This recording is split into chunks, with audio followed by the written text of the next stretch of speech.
A paz do Senhor, minhas lindas e queridas ouvintes, leitoras, mulheres de Deus que têm acompanhado comigo a leitura do livro Invisível, o dom de permanecer escondido em um mundo que ama ser notado, que é da autora Sarah Hargett pela editora Impacto. Tudo bem com vocês? Prontas para o nosso segundo áudio da semana?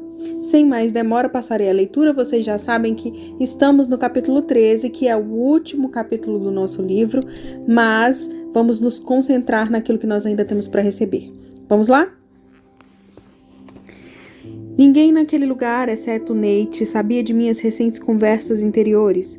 De repente, havíamos passado de 2 para 4 filhos e a sensação de vez em quando era como se estivéssemos carregando fardos de 12 crianças por causa de seus anos de perdas. Na maior parte dos dias eu sentia que me afogava em um mar de feridas. Corações demoram para sarar, muito mais do que eu esperava que fossem demorar. E ao ser golpeada pela infinidade de maneiras pelas quais as perdas deles afetavam todos os aspectos da nossa vida, da hora do jantar às brincadeiras das tardes e o que isso significaria para eles no futuro, eu queria que outras pessoas sentissem aquela dor conosco. Queria que meus amigos soubessem a dificuldade que era chegar ao culto no horário, convencer uma garotinha a juntar-se às demais na aula de balé ou ensinar a outra a olhar os adultos nos olhos depois de ter passado a vida em orfanatos aprendendo a não fazer isso. Queria que a nossa família entendesse que nem sempre as reuniões aconteceriam conforme o planejado, que era impossível preparar-nos para todas as eventualidades que provocariam uma reação irada, nem tínhamos como saber quando uma criança seria de repente tomada pelo sofrimento. Alguém, por favor, perceba. Ou melhor, alguém, por favor, saiba. Eu queria gritar o tempo todo, há uma história por trás dessa criança, ou talvez mais verdadeiramente, há uma história por trás dessa mulher. Mas, naquela véspera de Natal, ouvir o anúncio tradicional saindo dos lábios de minha filha foi um presente melhor do que multidões de pessoas que percebessem ou soubessem. O versículo, e teu pai que vem em secreto, em público te recompensará, Mateus 6,18, fala tanto sobre aquele que vem em segredo, quanto sobre as partes de cada um de nós que foram criadas para ser recompensadas. Ele recompensa mesmo. Não posso dizer que eu não quisesse recompensas pela dedicação àquelas crianças que, em suas perdas e dores, às vezes reagiam com raiva e em outros momentos fechavam-se em um mutismo emburrado. Seria desonesta se dissesse que não precisava que ninguém tomasse conhecimento do esforço que empregava para lidar com um desastre emocional pelo qual eu não era culpada dia após dia. Seria sobre-humano dizer que eu florescia todos os dias, ou até mesmo por algumas horas, curando feridas emocionais sem receber o mínimo reconhecimento. Eu aceitaria que alguém pelo menos me agradecesse por ter feito o jantar.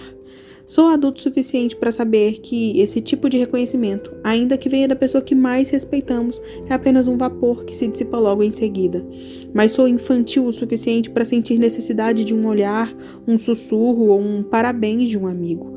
E acabo ficando presa entre esses extremos. Servir sem esperar reconhecimento e ao mesmo tempo implorar internamente por reconhecimento da minha dedicação. As palavras de minha filha naquela noite foram um jeito de Deus me dizer: vi cada uma das centenas de minutos que vieram antes deste, minutos em que ela se rebelou contra sua liderança amorosa, e estou trabalhando nela. Aquele era Deus, meu amigo, o que me conhece, que me entende. Que preciosos para mim, ó Deus, são os teus pensamentos, e como é grande a soma deles. Salmo 139, versículo 17. Quando anseio por algo que não sei o que é, os pensamentos de Deus com relação a mim se perdem enquanto busco aprovação num mar de outros olhos.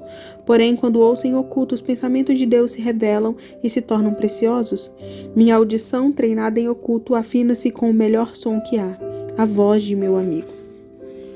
Através da história, Deus se relacionou com muitos dos seus como amigo. Ele também buscou amizades. Deus procurava por toda a terra pessoas que o entendessem.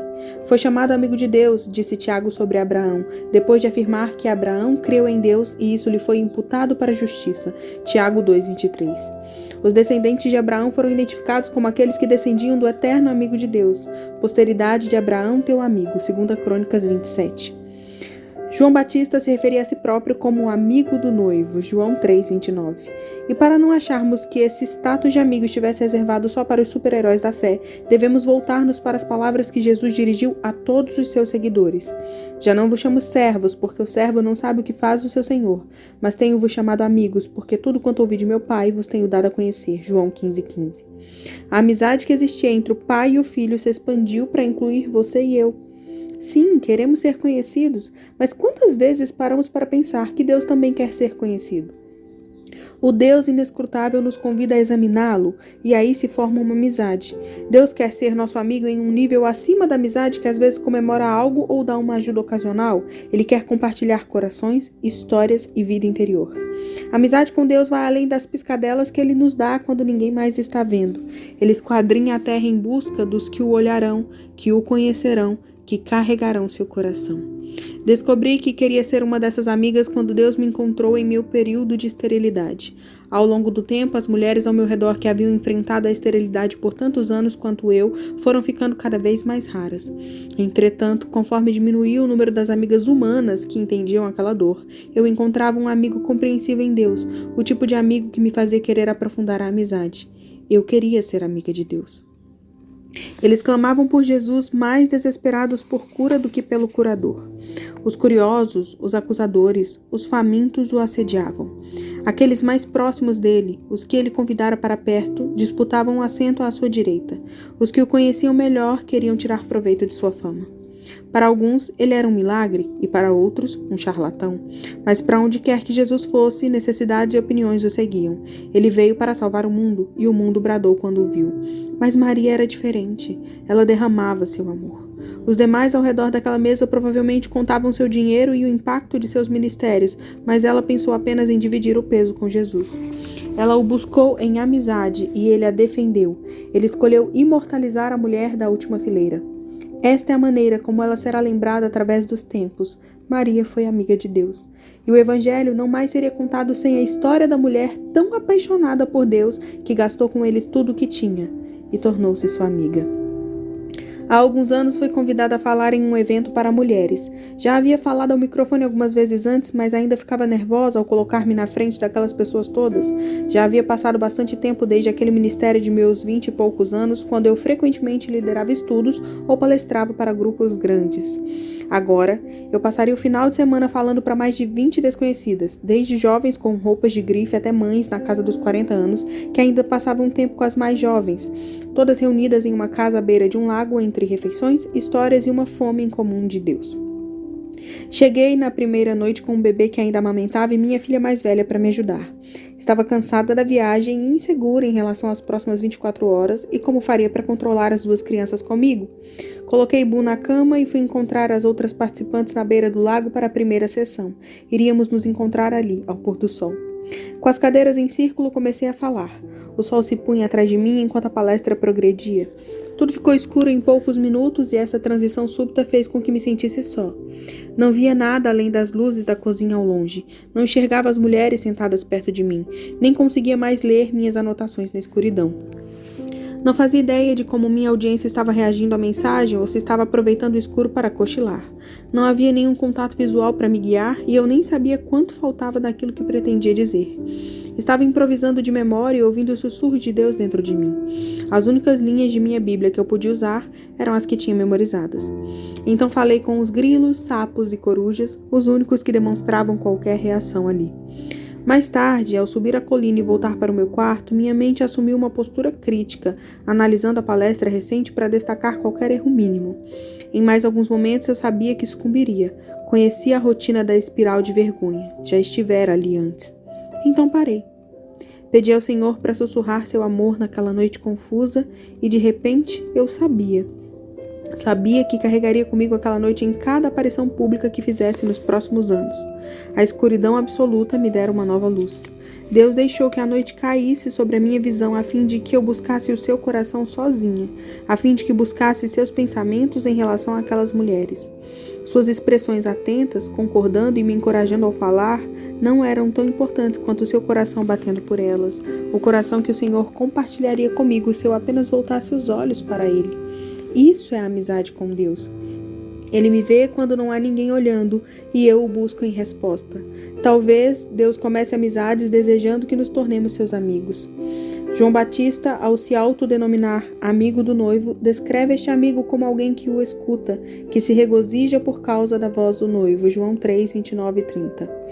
Amizade com Deus significa ouvir. Nós nos tornamos amigos de Deus quando ouvimos seu coração e seus sussurros suaves em sua palavra. Assim como Maria, podemos prestar atenção a Deus, ouvindo, focando os ouvidos no ritmo do seu coração e derramando a nossa vida em resposta ao que ouvimos. Isto é comunhão, entregar a nossa vida ao Senhor. Ele nos fez para isso. O escritor John Bloom disse que o derramamento do perfume de Maria não foi um desperdício, mas sim um ganho. Uma vida derramada em amor por Jesus, que considera o ganho do mundo como perda, demonstra o quão precioso ele realmente é. Ela testifica para um mundo selvagem e desdenhoso que Cristo é lucro, e o verdadeiro desperdício é ganhar o perfume do mundo, mas perder a própria alma. Eu queria ser como Maria. Queria conhecer a Deus como um amigo precioso. Minha doce filhinha esteve orando recentemente por meu novo livro, este livro. Embora não soubesse sobre o que ela falava, ela sabia que eu passava tempo escrevendo. Ela orou que Deus voltasse os seus olhos para mim. Mais tarde ela me olhou e disse: "Mamãe, você é como a glória da manhã, só que você se abre à noite quando ninguém a vê, a não ser Deus, e você fica escondida e fechada durante o dia." A glória da manhã em nosso quintal sempre fascinou minhas crianças, que iam vê-la enquanto ainda estava fechada e sempre tentavam acertar o momento exato em que ela se abriria. Agora, aquela flor misteriosa era uma imagem para mim, uma imagem de mim mesma. Quero dar a Deus o melhor de mim, desabrochada e voltada para Ele, exposta, mas frágil. Seja na escuridão ou na luz, quero estar aberta para Ele.